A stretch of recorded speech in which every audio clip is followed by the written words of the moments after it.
Alors, Dieu dit que Israël est le peuple élu. Mais vous conviendrez avec moi que en Israël, tous n'ont pas reçu le salut. Vous voyez, tout comme de par le monde, tous ne sont pas perdus. Il y a des gens qui appartiennent aux nations qui sont sauvés. Il est important de comprendre que lorsque Dieu te dit Israël est le peuple élu, il ne parle pas de Israël, mais du véritable chrétien. L'Esprit de Dieu s'est illustré.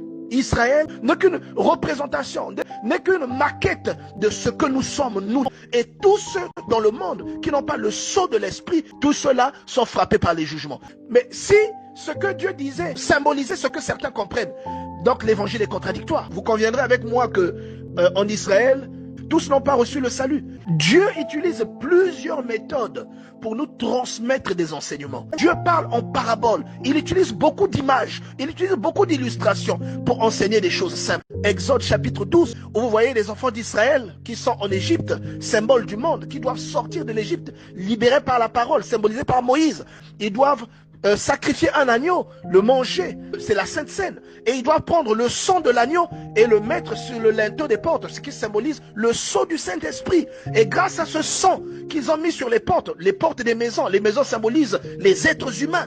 Et grâce à ce sang, les jugements de Dieu sont passés au-dessus des maisons. Et c'est ce qui est appelé la Pâque. Parce que Pâque signifie passer par-dessus. Vous voyez, ils ont été exemptés. Je vous rappelle que l'Égypte, à ce moment-là, symbolise la terre. L'Égypte symbolise le monde. Et tous les premiers-nés égyptiens sont morts. Quand vous venez dans le Nouveau Testament, vous voyez que c'est le Christ qui, lui, devient l'agneau, où les gens doivent boire son sang, manger sa chair, symbolisée donc par du pain et du vin. Et vous retrouvez la même manifestation dans le livre de Genèse. Vous voyez Melchisédek venir au devant d'Abraham avec du vin et du pain.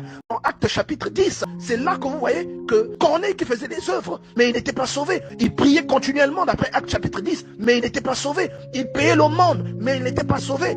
Il a fallu qu'il reçoive le Saint-Esprit, le sceau que vous voyez dans Exode chapitre 12, le sceau qui symbolise le Saint-Esprit, qui hier symbolisait le sang de l'agneau sur les portes. Romains au chapitre 2, verset 14. Quand les païens qui n'ont point la loi font naturellement ce que prescrit la loi, au verset 15, il dit, ils montrent, donc ces gens-là montrent que l'œuvre de la loi est écrite dans leur cœur, leur conscience en rendant témoignage et leurs pensées s'accusant ou se défendant tour à tour. Et au verset 16, il ajoute, c'est ce qui paraîtra au jour où, selon mon évangile, Dieu jugera par Jésus-Christ les actions secrètes des hommes. Balaam ne connaissait pas la loi de Moïse, mais Balaam parlait à Dieu. Alors Dieu jugera les personnes de cette époque qui ont vécu sous Moïse, comme Josué, en fonction de la loi de Moïse. Et les personnes comme Balaam, comme Jéthro, qui étaient des païens, qui n'étaient pas d'Israël, mais qui connaissaient Dieu, seront jugés en fonction de cette loi qui est inscrite dans leur cœur. Nos aïeux avant nous, les Africains, qui connaissaient l'éternel Nzambian Pungu,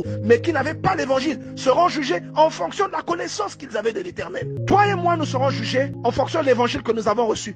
Dans Actes chapitre 10, Dieu dit, ce que je déclare pur, ne le déclare pas impur. Il y a des gens qui appartiennent aux nations qui sont sauvés. Pour la plupart des Juifs, c'est une surprise parce qu'ils n'avaient pas compris le sens de l'interdit. Dieu parle en métaphore. Israël n'est qu'une représentation de ce que nous sommes, nous. En dehors de ceux qui avaient la loi, il y avait d'autres personnes de par le monde qui connaissaient Dieu. Ils n'avaient peut-être pas une loi écrite sur un bout de pierre, mais ils avaient la loi de Dieu dans le cœur, tout comme ce fut le cas pour Abel et Caïn avant eux. Dieu était partout. Dieu se faisait connaître partout.